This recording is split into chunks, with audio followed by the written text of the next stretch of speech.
Ahojte, dneska si dokončíme darčekový box pre moju kamarátku.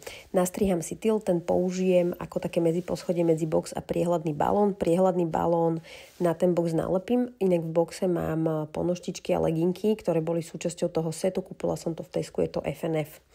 Ten tyl položím na vrchol toho boxu a priehľadný balón obojstrannou lepiacou páskou prilepím na ten tyl, aby sa nič nepohlo a aby to bolo celé fixované.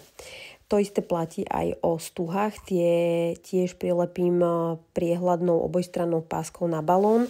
Celé to hore zaviažem, zafixujem, poodstrihujem nejaké prebytky, ktoré mi tam ostali zo silonu a z tej stuhy a idem vyberať mašľu, ktorú umiestním na vrchol. Mám na výber bielu a túto bledomodru a rozhodla som sa pre bledomodru, ktorá mi bude vlastne ladiť aj s tým tylom.